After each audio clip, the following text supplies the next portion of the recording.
Buenos días.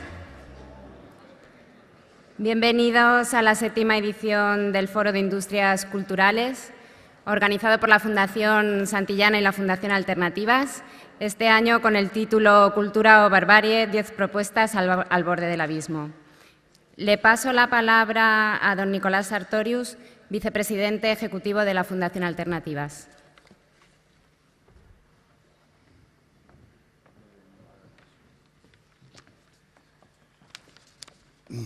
Buenos días, amigas y amigos, y muchas gracias por asistir a este 7º foro sobre industrias culturales, de cultura, que organizamos todos los años la Fundación Santillana y la Fundación Alternativas. Yo quiero de entrada agradecer la colaboración que presta a este foro pues, una serie de entidades, la Sociedad General de Autores de España, el Ministerio de Cultura, la Fundación Jesús Serra, la Fundación Bertelsmann, y también agradecer pues, la amabilidad que siempre tiene y la generosidad el Museo Reina Sofía por prestarnos este magnífico sitio para celebrarlo. Cultura y barbarie. Cuando el amigo Basilio Baltasar nos propuso este título, al principio me chocó un poco, ¿no? Me chocó un poco, me recordó otras frases parecidas referidas a otras situaciones, pero como soy persona que se deja convencer, pues al final me convenció de que era un buen título. Incluso pensándolo bien, quizá nos quedamos cortos, Basilio, porque el barbarie viene del latín barbaries, que quiere decir, en su primera acepción, falta de cultura, y en segunda acepción, fiereza o crueldad. Bueno, es una frase que se utilizó mucho, referida, lógicamente, desde la época romana, a aquellos pueblos que en el siglo V invadieron el imperio y que parecía que había desaparecido de nuestra civilización después de los campos de exterminio.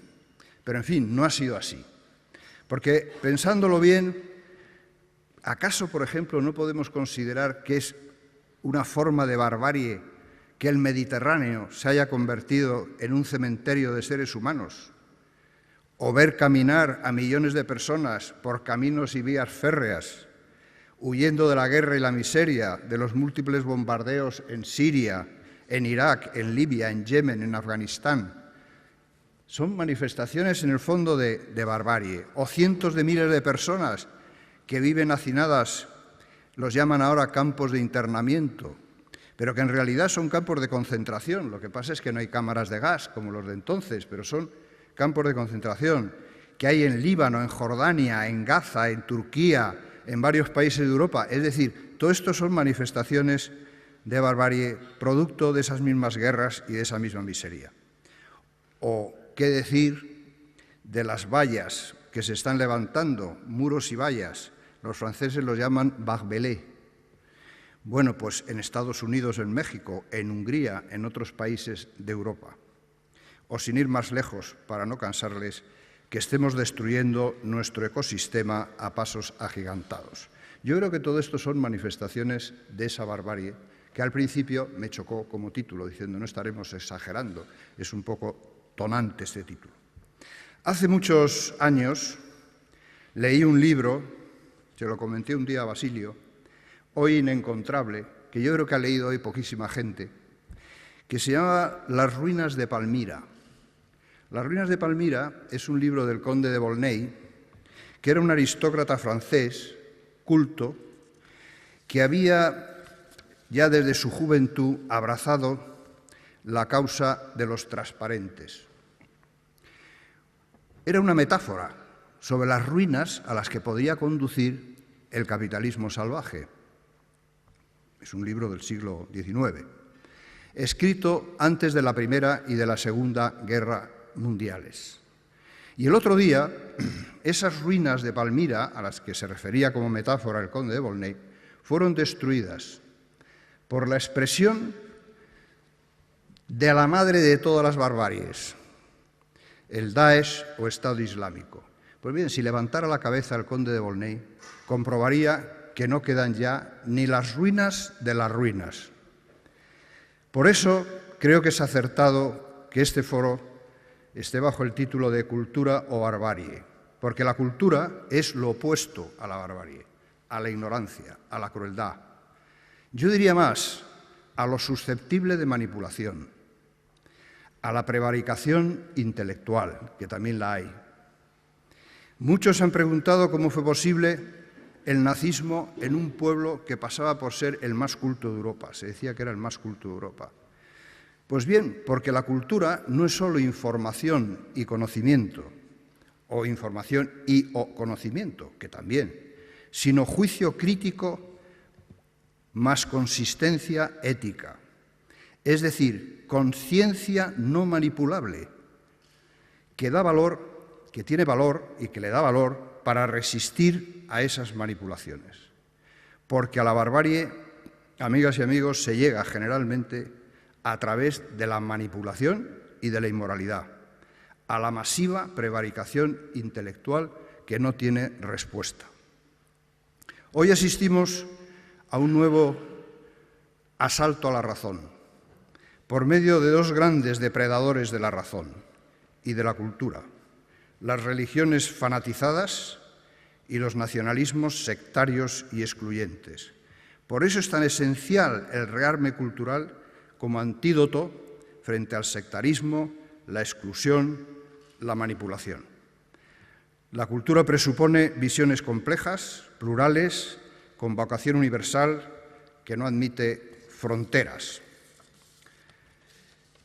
En mes y medio tenemos elecciones generales. Nos gustaría, desde este foro, es nuestra intención, emplazar a los partidos políticos, a las personas que salgan elegidas, a los que vayan a tomar decisiones en el futuro, a situar la cultura en el centro de las políticas futuras. De ahí el subtítulo del foro, muy bien elegido también, 10 propuestas al borde del abismo. También parece exagerado, pero probablemente no lo es.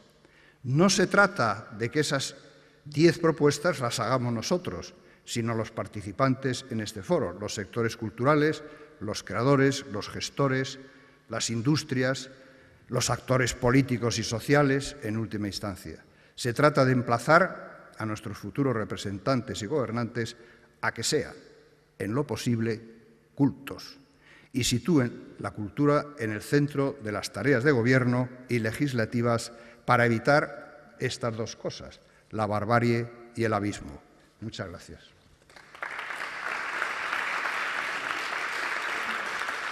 Le doy la palabra a Basilio Baltasar.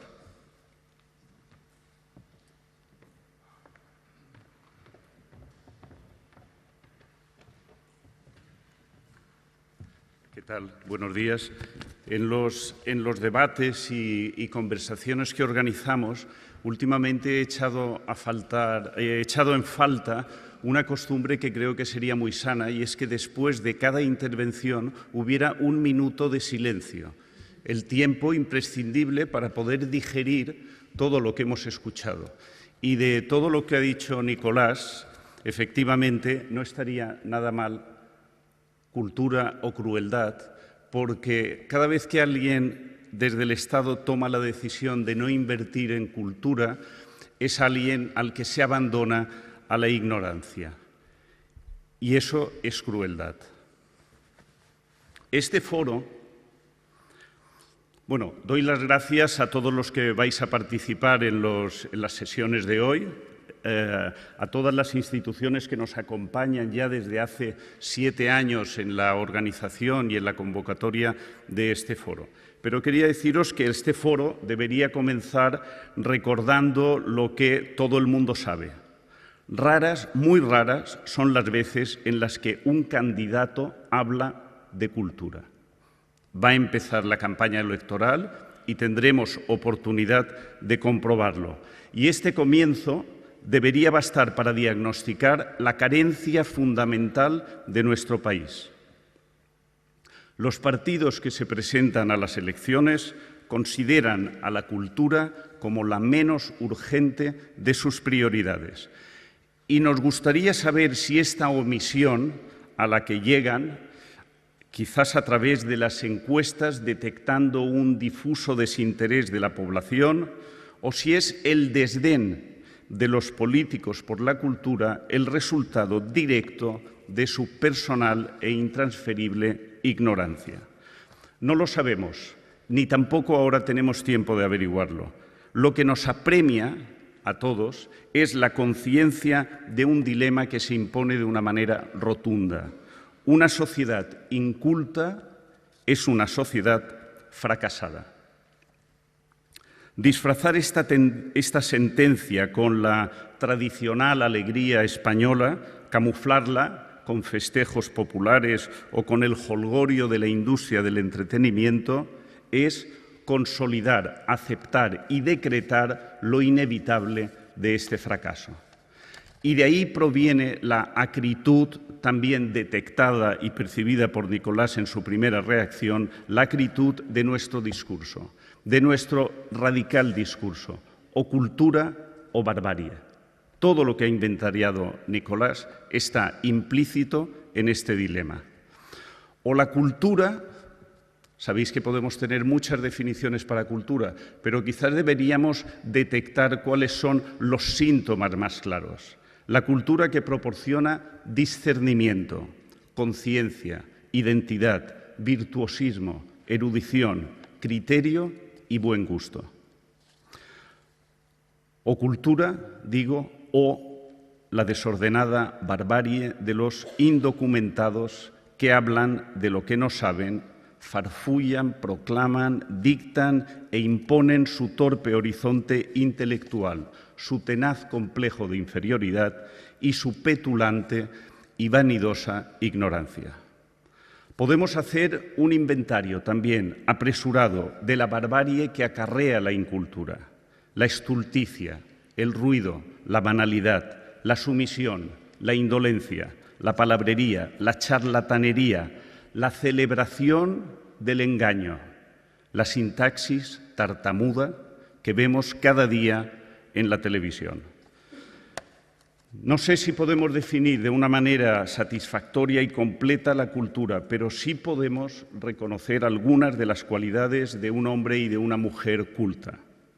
Expresarse con soltura, pensar con precisión, manejar una retórica persuasiva, saber argumentar, comprender las razones del otro que nos habla, identificar las líneas fuerza que gobiernan la realidad de un país, la seguridad de saber quiénes somos, la independencia de criterio, por supuesto, y la libertad ante la opinión ajena. Este ciudadano modélico habla de lo que sabe y lo que no sabe lo averigua. La complejidad de los problemas contemporáneos es inabordable sin el bagaje cultural que nos exige nuestra época. La incultura que padece un país es la que nos empuja al suburbio de la indigencia intelectual. A estas alturas ya nos hemos dado cuenta de que la cultura no tiene nada que ver con la sociedad del espectáculo, sino que es la educación permanente de la ciudadanía. Después de la escuela o de la universidad, el ciudadano que no incrementa día a día sus saberes está condenado a la exclusión. Y no hay solvencia posible desde el punto de vista cívico sin la persistencia del hábito cultural. Las 10 propuestas al borde del abismo que se anuncian como conclusión de este foro quieren restaurar precisamente la influencia de la cultura, provocar el anhelo de la cultura, incitar y difundir la curiosidad que nos sacará de la penosa y miserable ignorancia.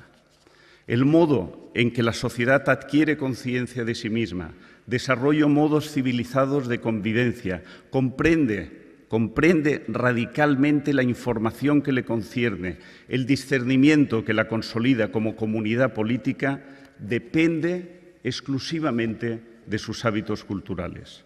El acceso a los productos y servicios de la cultura contribuye, ya lo he dicho, a la formación permanente de la ciudadanía porque fomenta su capacidad crítica, cultiva el gusto y elabora un criterio estético. El progreso, entendido como bienestar y plenitud, equilibrio y armonía, satisfacción y decoro, es el fruto de la riqueza cultural que toda sociedad moderna está obligada a ofrecer a sus ciudadanos. En las jornadas de hoy vamos a tener, aparte de la mesa institucional que van a inaugurar ahora nuestros amigos, 3 mesas. La primera está dedicada al papel de las políticas y el Estado. La sociedad civil sostiene con su iniciativa la extensa red de industrias culturales, pero su esfuerzo puede agotarse, y lo hemos visto, cuando no se da la imprescindible aportación del Estado. Esta es la misión de la política, reconocer a la cultura como un bien común y crear las estructuras y mecanismos institucionales que garanticen su desarrollo. La cultura es la mejor inversión que una sociedad puede hacer en sí misma. La segunda mesa será precisamente la de las exigencias y urgencias que los representantes de los principales sectores culturales han elaborado. Asociaciones profesionales y empresariales de la industria cultural que conocen muy bien los dilemas que afrontan a diario. Durante los años de la crisis, justamente los años en los que se ha desarrollado nuestro foro, a pesar del esfuerzo que todos ellos han puesto, no han visto reconocidas sus exigencias y reclamaciones. Es lógico que todos esperemos en este nuevo ciclo cultural que las reformas sean atendidas con eficiencia. Y finalmente la última mesa, dedicada a la reflexión de los intelectuales y a la acción de los creadores, nos permitirá abordar la razón del intelectual como la razón de ser del crítico que aborda, que desbroza las complejidades de nuestro tiempo. El intelectual es aquel que desvela lo que está velado y el que hace comprensible lo que parece evidente. La influencia de los creadores va pareja siempre a la inquisitiva mirada de unos intelectuales que evalúan el estado de la cultura y establecen distinciones, entre otras cosas, distinciones entre las obras de arte y los productos elaborados para el consumo y el entretenimiento. Discernir la diferencia entre uno y otro constituye hoy un ineludible ejercicio de lucidez. Para acabar, permítanme señalar el daño ocasionado por los gobernantes incompetentes. Gobernante incompetente, una primera definición muy breve, es aquel que después de haber sumado todas las partidas que desde el Estado se dedican a subvencionar las industrias eléctricas, los clubs de fútbol, la industria de los automóviles no contaminantes, después de sumar todas estas partidas, le quita al Museo del Prado el 70% de su presupuesto. Cuando estos gobernantes incompetentes evidencian con su silencio el desprecio por la cultura, cuando gravan con impuestos innecesarios la actividad cultural y penalizan con obstáculos indeseables los mejores hábitos culturales, ponen en práctica una insólita y extraña teoría del liderazgo. Ya no se trata, como esperábamos, de reconocer el mérito de los mejores y de promover su excelencia como el ejemplo que todos debemos seguir, sino de promocionar, recompensar y auspiciar a los brutos y animar a los torpes, para que se sientan todos ellos orgullosos de una extraña modalidad, la del patriotismo ignorante. Este es el bárbaro legado de los incompetentes. Ojalá esta época de cambios que estamos viviendo suponga también un cambio radical en la concepción de la cultura y que ésta se transforme en nuestro más sólido recurso de identidad, conocimiento y, cómo no, felicidad. Gracias a todos. Hasta ahora.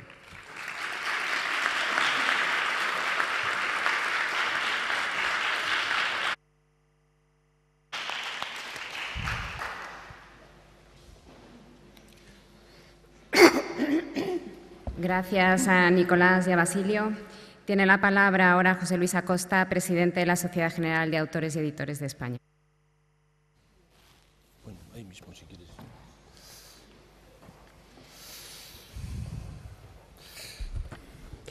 Buenos días y muchas gracias por contar un año más con los autores y editores de SGAE en este foro que es de los pocos, de los muy pocos que organizan en nuestro país con una sola tarea y una fundamental tarea que es la reflexión. Esa difícil labor de poner en común ideas y lanzarlas en voz alta para tratar de extraer posibles soluciones a un mal común. Pero lo sustancial de este espacio de reflexión que nos abre la Fundación Alternativas es que no analizamos la situación económica nacional, ni los desastres del medio ambiente, ni los dramas humanitarios, sino nos invita a hablar de algo tan curioso, tan excepcional como la cultura, algo que la verdad no deja de asombrarnos. No creo que me competa definir las líneas maestras de la restauración cultural que urge a nuestro país, tal y como reza el programa que nos reúne hoy. Pero es vital que el punto de vista del autor sea tenido en cuenta a la hora de trazar esas líneas maestras, de modo que le doy muchísimas gracias de nuevo a la Fundación Alternativas. La pasada semana presentamos, con el eco mediático que siempre acompaña este acto todos los años, el anuario SGAE de las artes escénicas, musicales y audiovisuales. Es una especie de Biblia donde está todo el pulso con datos muy rigurosos sobre lo que pasa en España, o lo que ha pasado en España en el último año en la industria, en el tejido cultural de nuestro país. Un informe de referencia que deja bien a las claras el punto exacto en el que se encuentra el desarrollo cultural español. De hecho, ha sido desarrollado en clave de abismo y compara el consumo de productos culturales actual con el que se realizaba antes de la crisis. Y aporto algunos datos, solo un par de ellos.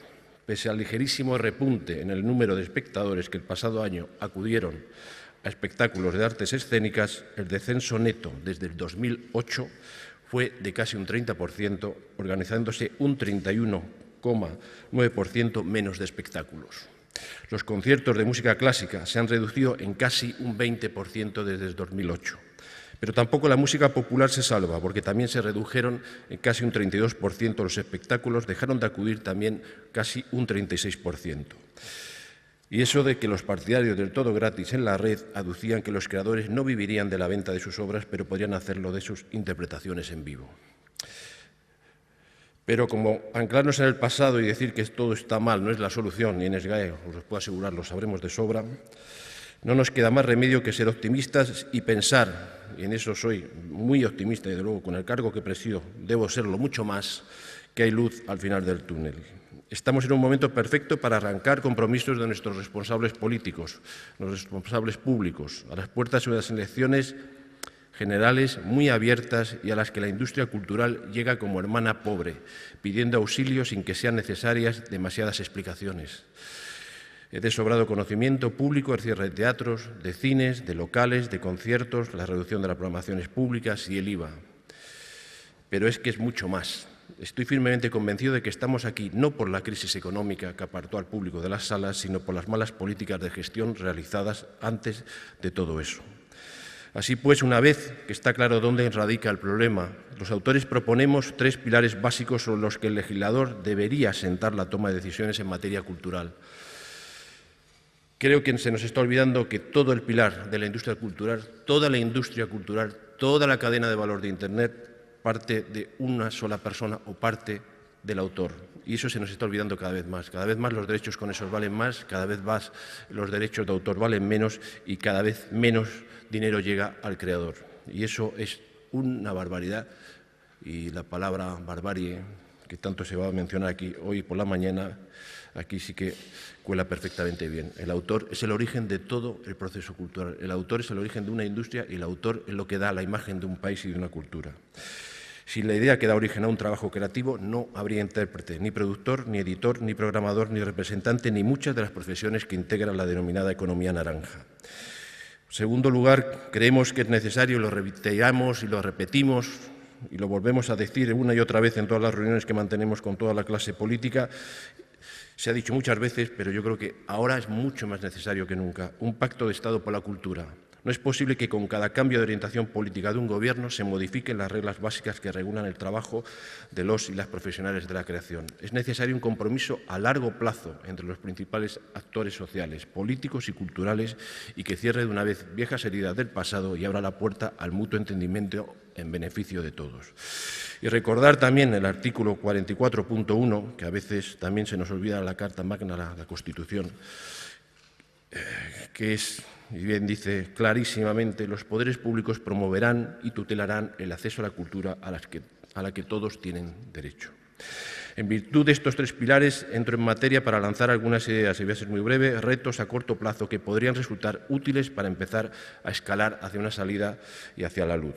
Por una parte, creemos necesaria la internacionalización de la producción cultural. La marca país, su reputación, tiene su origen en la identidad cultural. La marca España, tan manida en muchos casos, la real marca España, creo que debe sustentarse, por tanto, en sus creadores y creadoras, artífices del riquísimo patrimonio cultural que atesora. Si algo tenemos prestigio internacionalmente, y lo hemos tenido siempre, lo seguimos teniendo, es por nuestro patrimonio cultural y por nuestros autores y nuestros creadores. Eso es algo que veo y siento cada día que salgo fuera a diferentes foros y eventos. Es la marca España, es la cultura española y lo que hay detrás de todo ello. Pero para ponerlos en valor es necesario darlos a conocer fuera de nuestras fronteras. Resulta imprescindible que se lleven a cabo acciones coordinadas entre distintos departamentos ministeriales y otras administraciones públicas de carácter regional, así como su vinculación, lógicamente, a la sociedad civil. En segundo lugar, es imprescindible avanzar en la puesta en marcha de políticas de democratización del acceso a la cultura. Aunque tanto la encuesta de hábitos y prácticas culturales del Ministerio de Educación, Cultura y Deportes como los del anuario SGAE muestran cierta recuperación frente a los descensos anteriores, también se observa como una parte importantísima de la ciudadanía no tiene contacto alguno con las manifestaciones culturales. Esto es una barbaridad de nuevo. Y es que además de la avalancha de contenidos de entretenimiento procedentes de Estados Unidos, a los que por supuesto debemos tener acceso, se debe garantizar la puesta a disposición del público de todo tipo de contenidos, de todas las procedencias, priorizando las producciones locales o minoritarias. En esta línea, otro aspecto sobre el que reflexionar es el relativo al acceso a los contenidos a través de la red.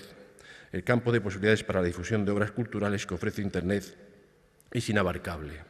El sistema actual de remuneración en el ámbito online ahora mismo es insostenible y debe modificarse más pronto que tarde. Y solamente quiero dar una cifra, menos del 4% de lo que genera el mercado digital llega a los que lo crean, a los autores, menos del 4%. Esto no sucede ni en la época, ni en las peores épocas de la revolución tecnológica del siglo XVII y XVIII. Por su parte, en el terreno educativo es necesario que las enseñanzas artísticas vuelvan a recuperar el espacio que se les ha arrebatado en los itinerarios formativos, y no solo con el objetivo de renovar nuestro caudal de autores y creadores, sino para formar nuevos públicos, más exigentes y con mayor capacidad de selección de los productos culturales que el mercado ofrece. En este campo, el educativo, es necesario remangarse y de verdad asumir nuestra responsabilidad como sociedad que forma en valores a sus generaciones venideras para que respeten a los creadores, para que valoren el talento, para que sean conscientes de que descargar contenidos nunca es gratis y que detrás de ellos hay personas que trabajan y que echan muchísimas horas y que tienen los mismos problemas económicos y las mismas responsabilidades familiares que el resto de los ciudadanos de nuestro país.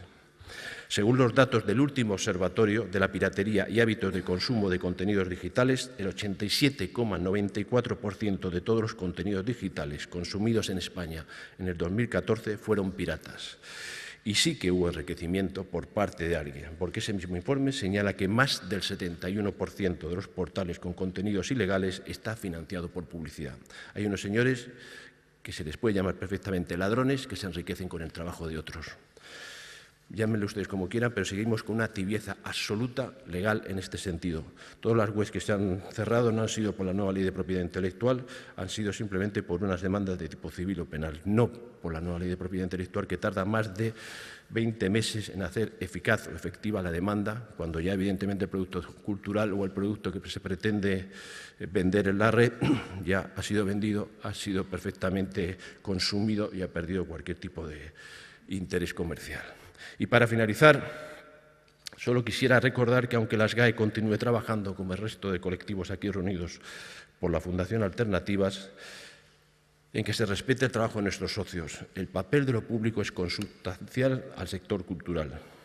Por eso aprovecho este foro para pedir, en nombre de los más de 114.000 socios que formamos parte de la SGAE, un compromiso firme por parte de los responsables políticos que evite la desaparición del tejido creativo que configura nuestro valiosísimo patrimonio cultural y que esperemos alejarnos un paso de la barbarie y no acercarnos como en estos momentos creo que está sucediendo. Muchísimas gracias.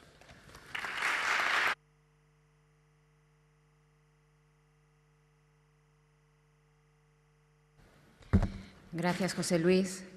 Paso la palabra ahora a Laura Halper, directora de la Fundación Jesús Serra.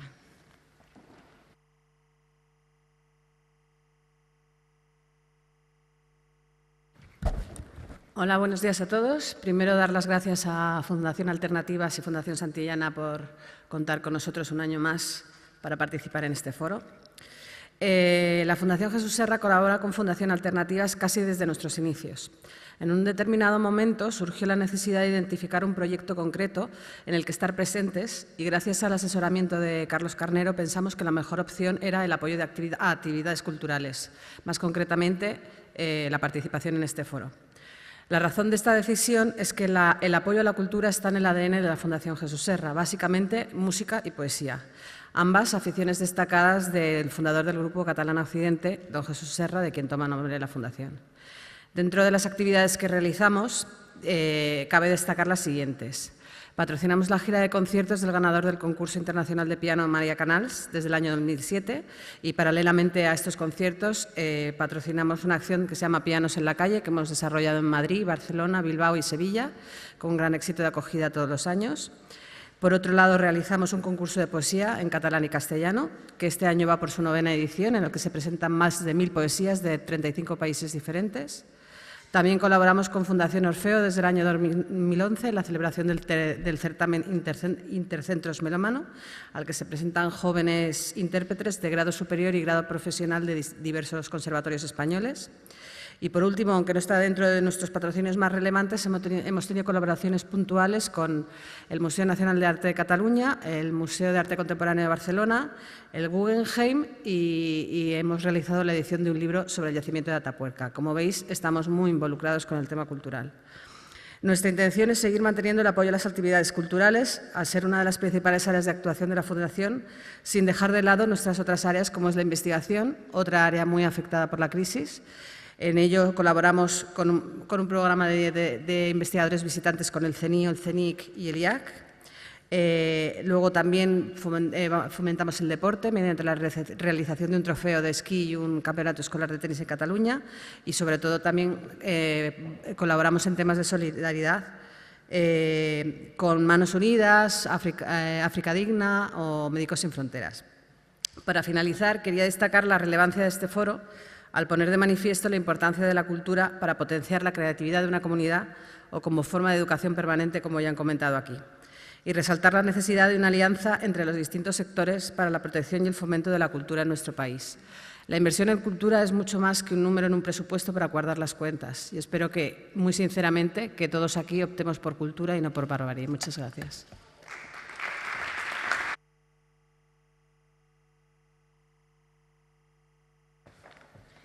Gracias, Laura. Ahora tiene la palabra Juan Llobel, director de Relaciones Institucionales de Bertelsmann. Buenos días a todos. Muchas gracias a la Fundación Alternativas, a la Fundación Santillana. Quiero saludar también a las personas que están en la mesa conmigo y al público por haber venido. Muchas gracias también por todas las palabras anteriores, con una carga intelectual muy importante. Yo voy a limitar mi intervención a explicar lo que es el grupo Bertelsmann de una forma a grandes rasgos y luego daré la visión, una pequeña reflexión sobre cómo el grupo Bertelsmann ve la situación actual de las industrias culturales a nivel internacional. Bertelsmann es una empresa que ha cumplido 180 años, es una empresa puramente familiar, tiene más de 100.000 trabajadores, está en 50 países, es una empresa que nació editando Biblias e himnos religiosos a la comunidad evangelista en Alemania y hoy está en muchísimos campos, está en los libros, en las revistas, en la música, en la televisión. Nuestras principales divisiones son RTL, de hecho es la principal fuente de ingresos del grupo. Luego tenemos Penguin Random House, que es uno de los grandes grupos editoriales del mundo. Tenemos G+J, con aproximadamente unas 500 revistas en Europa.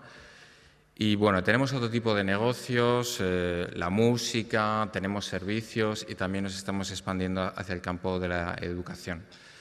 En España, la relación con España es una relación muy emocional. Fue el primer país donde Bertelsmann llegó a través del Círculo de Lectores en el año 62. Sigue siendo un mercado estratégico muy importante y está entre los cinco primeros mercados. El primero obviamente es Alemania, pero luego está Estados Unidos, Francia, Reino Unido y España. Aquí tenemos aproximadamente unos 8.000 trabajadores y en realidad tras Bertelsmann se esconden marcas como Antena 3 o La Sexta, Cosmopolitan o Marie Claire o Plaza Janés o Alfaguara. ¿Cómo ve Bertelsmann la situación de las industrias creativas? Pues sinceramente la vemos con optimismo y no porque estemos aquí y es lo que toca decir. Con un moderado optimismo, porque detectamos a nivel internacional que hay un enorme deseo, un enorme interés por producir productos creativos, hay un enorme deseo por consumir y nos damos cuenta además que los medios de comunicación son una fuente de inspiración muy importante dentro de lo que es el proceso creativo a nivel internacional. Por lo tanto, lo vemos con optimismo, un optimismo matizado, pero somos conscientes de que nos tenemos que ir adaptando. De hecho, si llevamos 180 años en este mercado es porque nos hemos ido adaptando a los ciclos tecnológicos, a los gustos de los consumidores y esto es lo que toca hacer en este momento que plantea enormes desafíos pero también enormes oportunidades.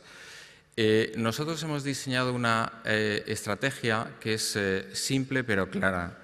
Es decir, primero nos queremos fortalecer en aquello que nos ha hecho fuertes, es decir, la creatividad, la innovación, el espíritu creativo y siguiendo esta estrategia pues fusionamos con Pearson para formar Penguin Random House, hemos adquirido el 100% de G+J porque creemos realmente, a diferencia, no siempre lo hacen todos los grupos, creemos realmente en el periodismo de calidad, lo creemos sinceramente.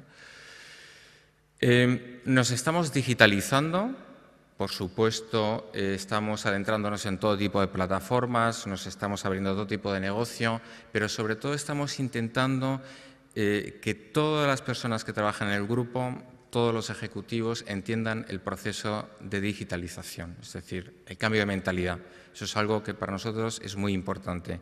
Que todo el mundo entienda que hemos entrado en una nueva era y aunque es una era digital en la que muchos entienden que es una era tecnológica, nosotros entendemos que puede ser tranquilamente la era de la creatividad. En tercer lugar, nos estamos expandiendo por otros mercados. Hasta ahora estamos muy concentrados en Europa. fundamentalmente en Brasil, en China e India, pero también estamos invirtiendo en otros lugares y estamos finalmente apostando por nuevas plataformas de crecimiento. Por ejemplo, con Bertelsmann Music Group decidimos montar un negocio exclusivamente musical y exclusivamente digital. Es completamente distinto a lo anterior. Al mismo tiempo, somos conscientes de los desafíos y sabemos que para seguir siendo fuente de empleo en Europa, que lo somos, porque las industrias creativas tienen una importancia enorme en lo que es el PIB de la Unión Europea, que es un continente de creativos y es un continente creativo. Para seguir generando empleo y empleo para los jóvenes, que la crean mucho empleo para los jóvenes, para seguir siendo un puntal fundamental de diversidad lingüística y cultural, que a su vez es un garante de la calidad de la democracia. Para seguir haciendo todo este tipo de cosas, necesitamos que el negocio sea un negocio rentable, es decir, que los contenidos tengan un valor económico, porque si no tienen un valor económico, pues lógicamente la industria no podrá sobrevivir. Pensamos que las leyes de propiedad intelectual son necesarias y aún podrían ser incluso mucho más eficaces en muchas zonas y países, particularmente España, donde, como se ha comentado anteriormente, el tema es sangrante y preocupante porque además contrasta con el comportamiento de los consumidores en otros países. Pensamos que las leyes son necesarias pero no suficientes. Pensamos que las leyes tienen que ser lo suficientemente flexibles para animar a asumir riesgos en la era digital, para que se invierta. Es muy importante que la legislación sea mucho más flexible, pero no es suficiente. Los gobiernos tienen que ser conscientes de que la cultura es un sector estratégico y lo tienen que apoyar. Solo hay que darse cuenta que las industrias culturales son más florecientes allí donde los gobiernos le prestan más atención. Creo, por otro lado, o creemos, que la industria cultural, no siempre muy unida, debería aprender a remar en la misma dirección. Por eso son tan importantes foros como este tipo. Y finalmente pensamos que en gran medida el futuro de las industrias creativas se juega en el campo de la educación. Y es importante que los jóvenes de hoy, pero también los de mañana o los de pasado mañana, se den cuenta que el valor, que la creatividad, los procesos creativos tienen un valor muy importante. Y si no, pues lamentablemente nos estaremos cavando nuestra propia tumba lentamente. Muchas gracias.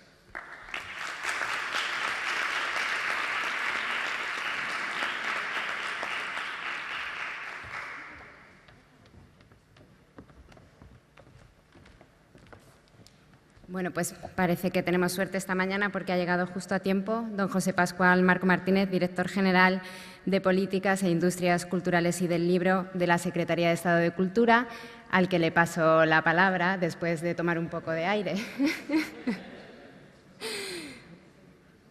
Si le parece, ¿quiere tomar la palabra o prefiere escuchar un poquito y después?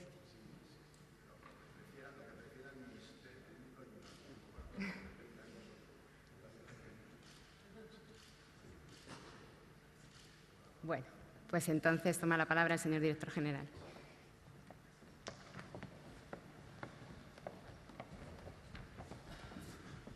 Buenos días.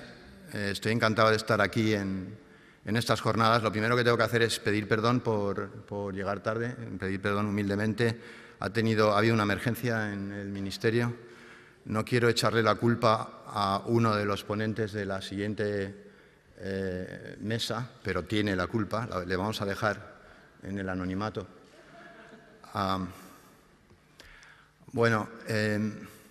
Yo he querido estar aquí, primero porque tengo la obligación de estar y en segundo porque me ha parecido enormemente sugestivo el título y el programa. Esta es la chapa que lo acredita, vengo de un foro de cultura participativa, unos encuentros de cultura participativa con responsables, con gente interesada, con gente comprometida por la cultura a nivel municipal, a nivel local, a nivel de ONGs de toda España, 350 personas.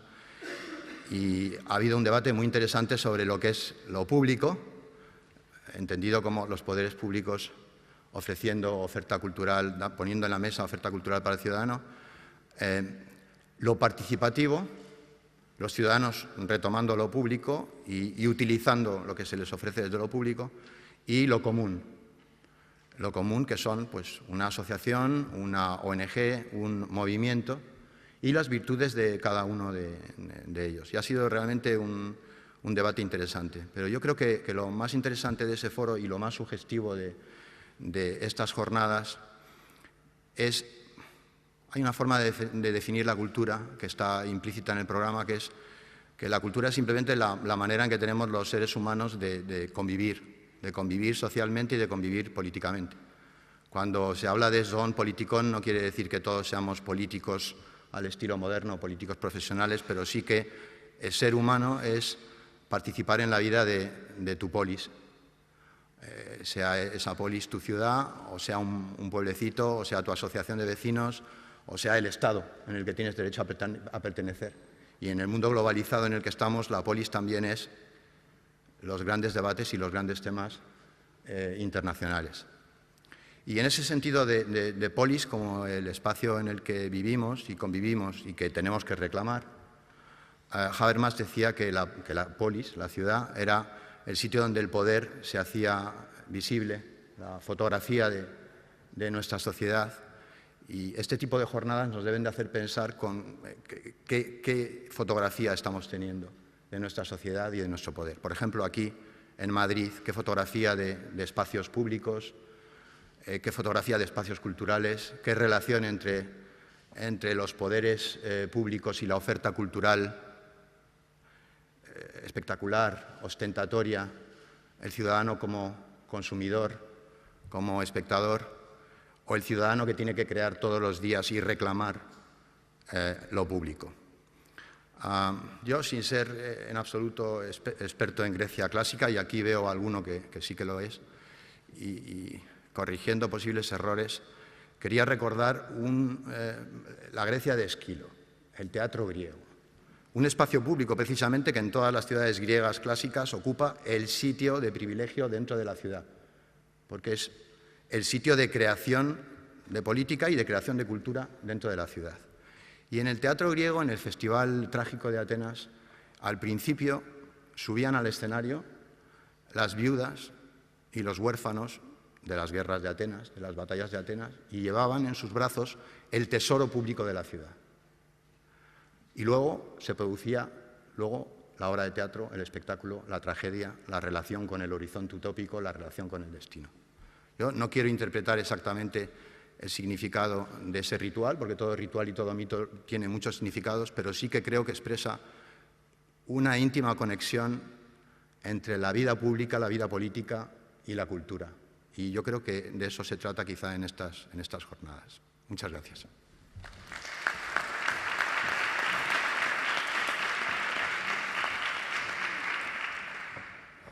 Muchas gracias.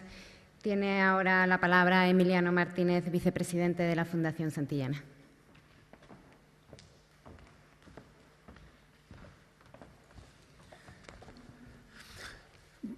Buenos días.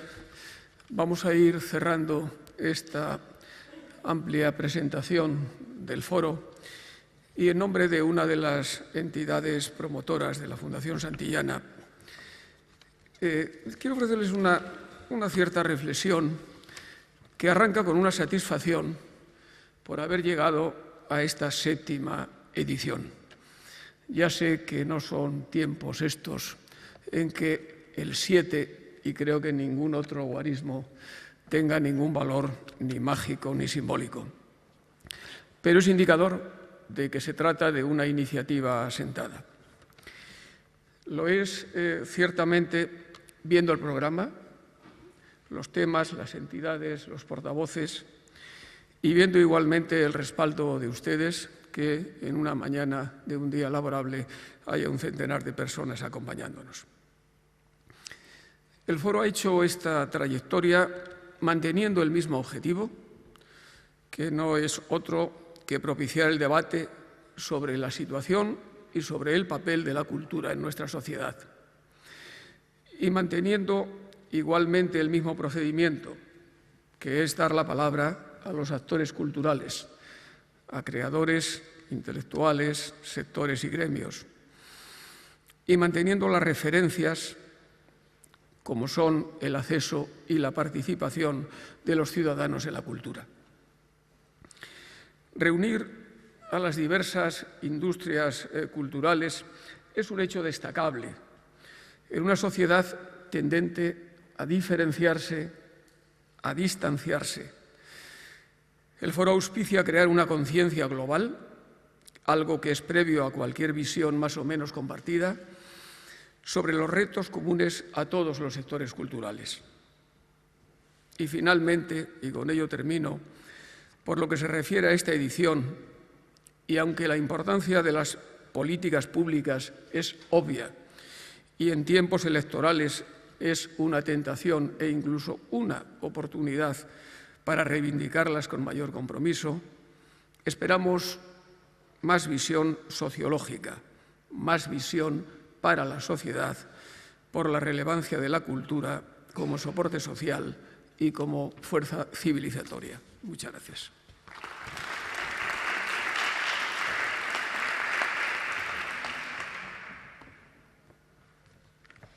Pues gracias, Emiliano. Y ahora, para cerrar esta mesa de presentaciones, paso la palabra a don Pere Portabella, presidente de la Fundación Alternativas. Buenos días.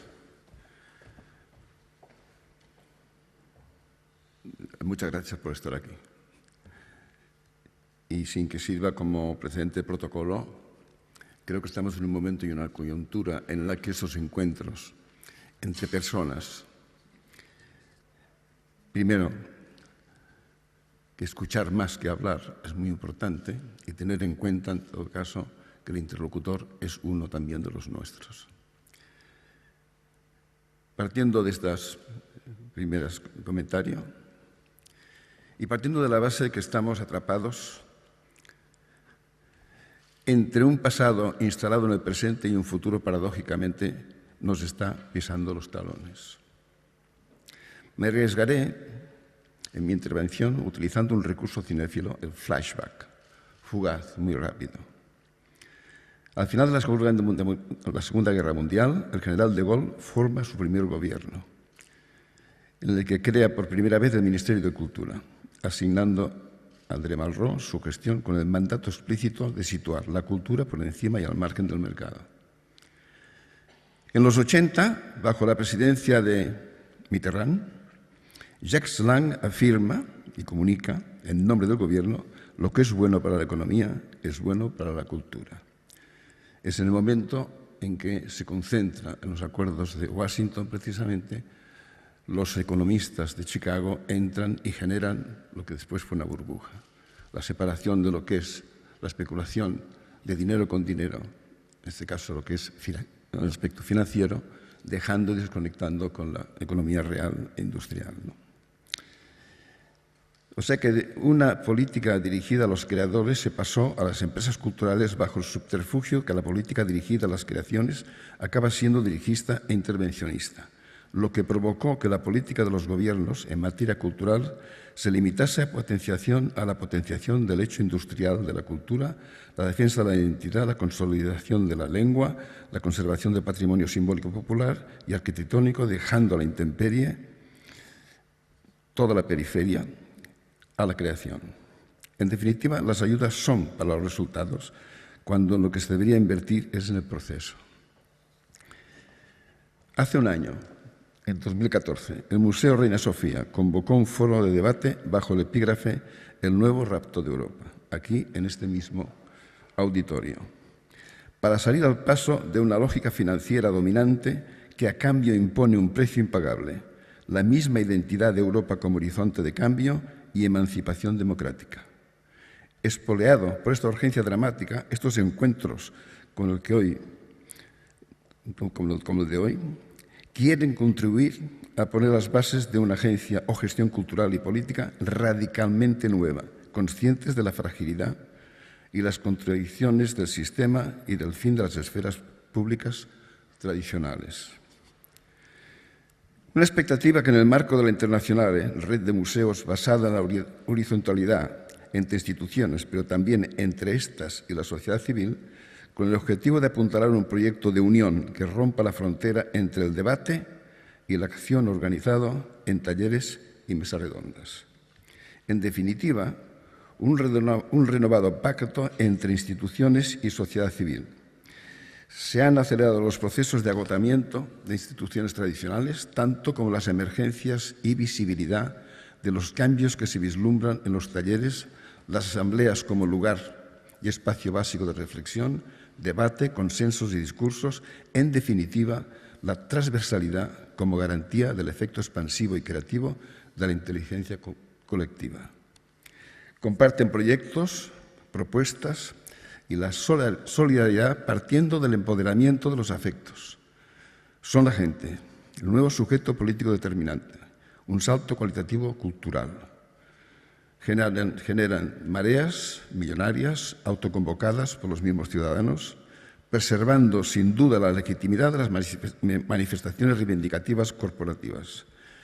Crean una seria crisis de Estado y ocupan espacios públicos con contundencia sin violencia. Hoy, desde las últimas elecciones europeas, autonómicas y municipales, ocupan escaños en alcaldías, autonomías y la Unión Europea y se encaran con seguridad y descaro a los inquilinos de las instituciones. Reflejo de las transformaciones sociales son algunos de los cambios políticos, bien visibles en ciudades como Barcelona o Madrid. La cultura entendida en todas sus manifestaciones, pensamiento, literatura, artes plásticas, cine, teatro, música, etc., están reflejando muchas de estas visiones, desde las propuestas teóricas que ponen el énfasis en el comunitario, oponiéndose al individualismo predominante de los años 80 y 90. Esto es un elemento básico, prácticamente una mutación. Creen que la forma actual del capitalismo lleva al mundo a la catástrofe, climática, falta de voluntad de detener el calentamiento global, política, las decisiones más importantes escapan al control democrático, económica, no se ve la salida de la crisis existencial, la complejidad humana reducida a una utilidad económica. Y la palabra dique es común. Y en la misma reunión de los comunes lo conocerá muy bien el representante, en este caso, del Gobierno. Y me alegro mucho de que usted haya estado presente y en contacto, porque es el foco más importante de renovación, no solamente esto, y del aspecto de la creatividad en el sentido más amplio y más humano.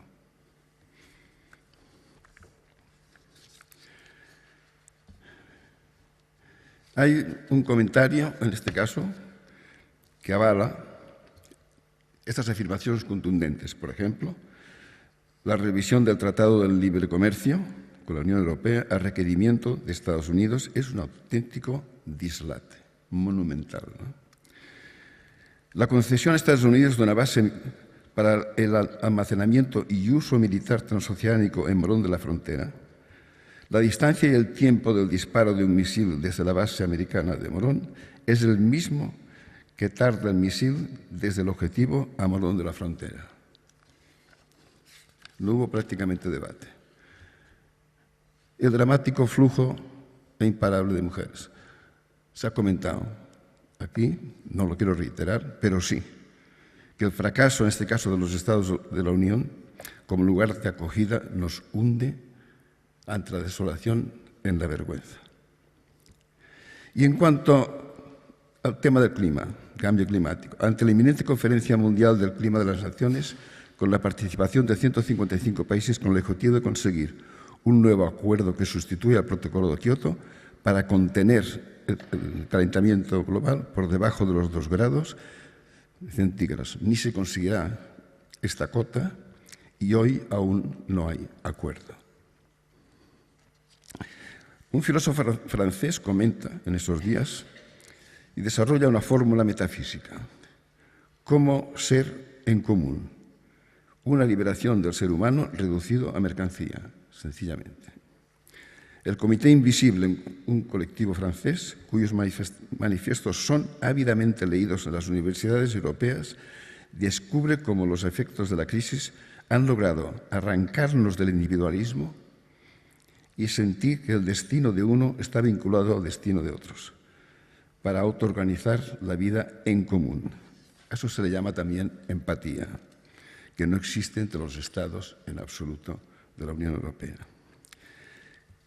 En principio, con un punto libertario, han evolucionado a fórmulas híbridas y el pragmatismo. Sus referencias son más prácticas que teóricas, las experiencias ya contrastadas.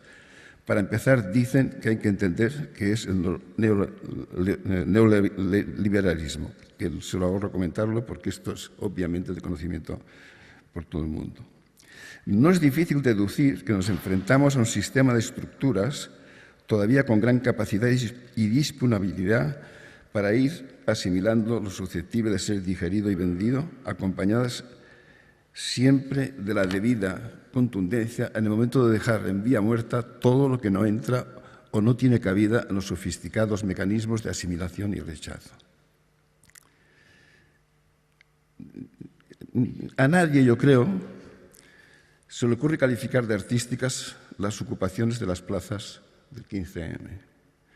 Pero está fuera de duda la capacidad que tuvieron de experimentar con lenguajes, concebir situaciones de gran intensidad y orquestar situaciones performativas de masas.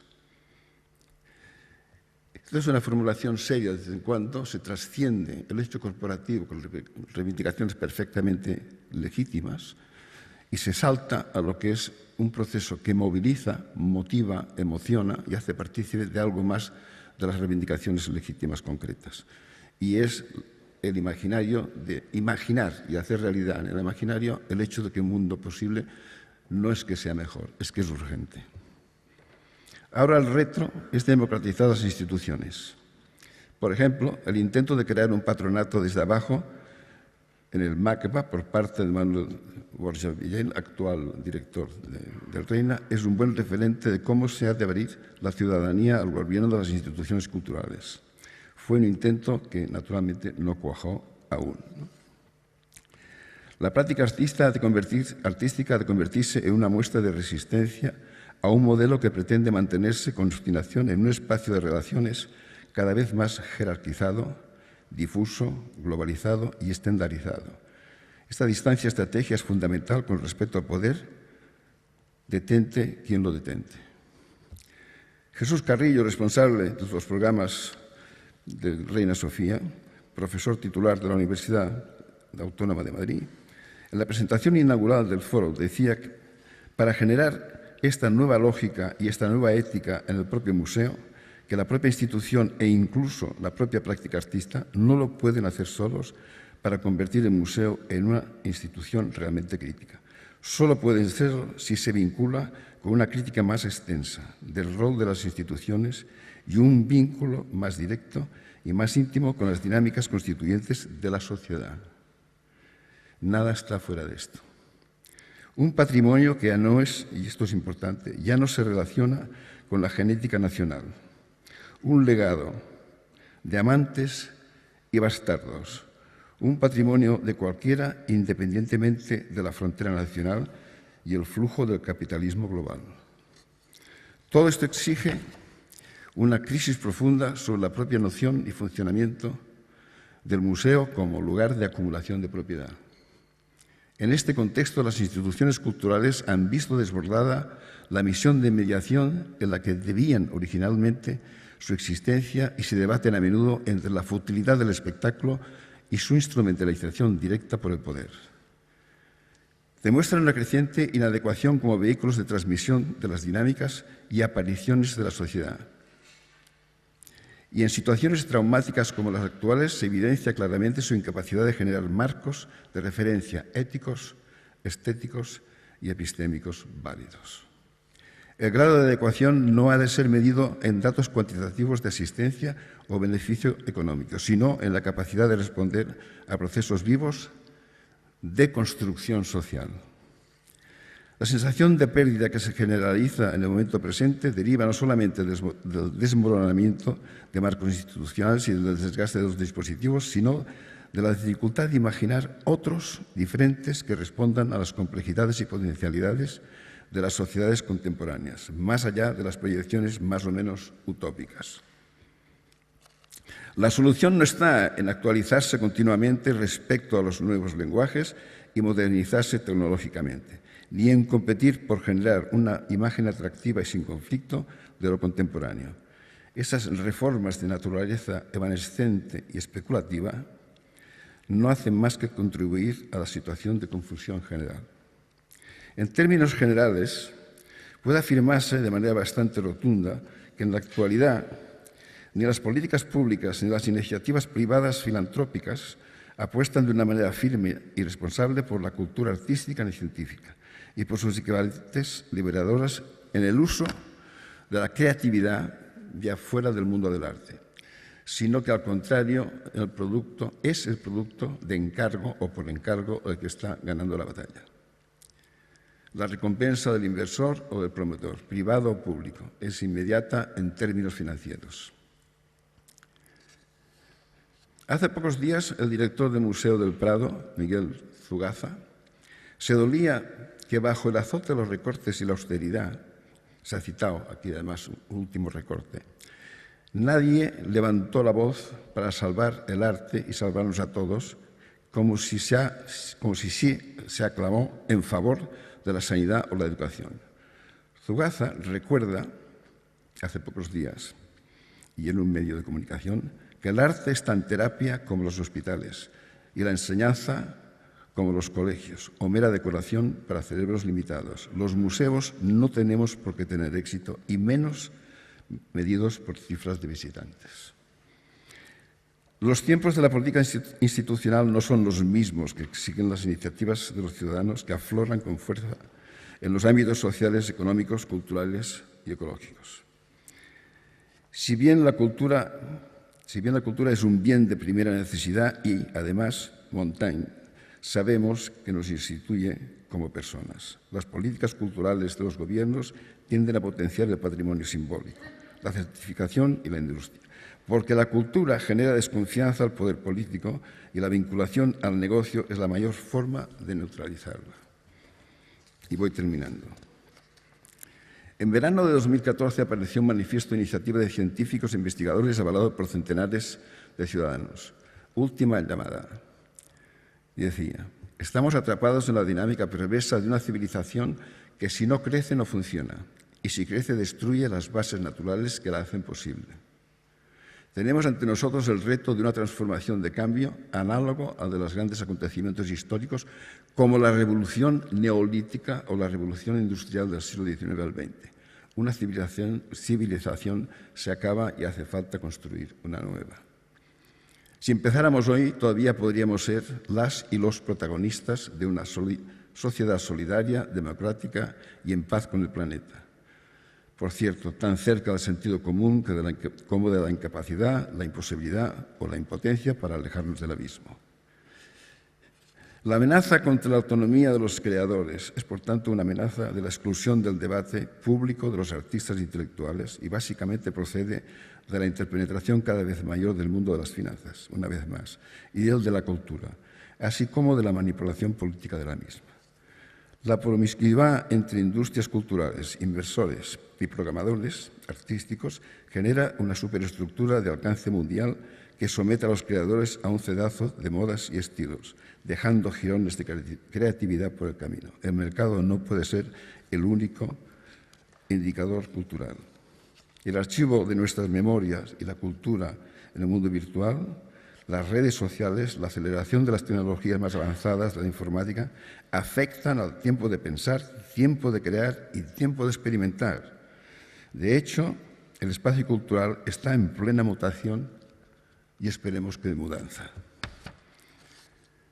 La afirmación de unos lazos culturales europeos, aunque sean débiles, del orden de las actitudes, del tipo de relación con el pensamiento y con la creación, es muy importante para poder seguir avanzando en la configuración de un verdadero demos europeo.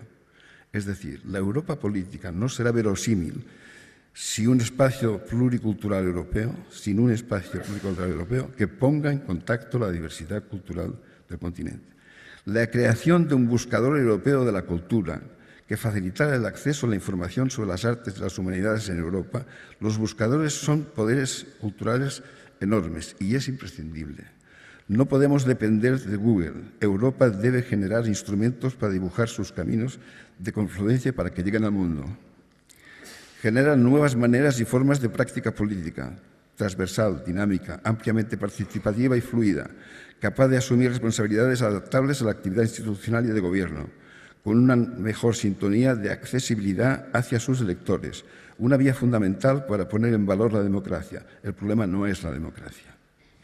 En definitiva, el principio de igualdad, la regeneración democrática que haya dado la vuelta a nuestro mapa sociológico del voto y ha provocado una profunda crisis política de las estructuras de Estado, repito, un impulso y un entusiasmo que ha desencadenado la empatía entre los ciudadanos que refuerzan su cohesión social y los vínculos de pertenencia, un auténtico proceso de mutación. Reitero esto que decía antes, porque parece muy profundo, y con esto termino, y genera alud de terminología, formas de diálogo y de entender las cosas. Las cosas se señalan y se les da un nombre, y hay cambios en la nomenclatura en este caso, y son comunes el bien común, principio de igualdad, masa crítica politizada, movilizada, mudanza, mutación, empatía, efímero, estética, ética, metahabilidades. En definitiva, y termino, haría increíble la idea de que la Unión Europea tiene un proyecto cultural compartido y que una política cultural no es solo un sistema de ayudas económicas y subvenciones. El complemento de todo esto sería una redefinición de los criterios de las ayudas públicas y una mayor transparencia en su gestión para desvanecer la idea de que la política cultural de Europa solo es algo de los lobbies y de un entramado burocrático alejado de la creatividad real. Muchas gracias por su atención.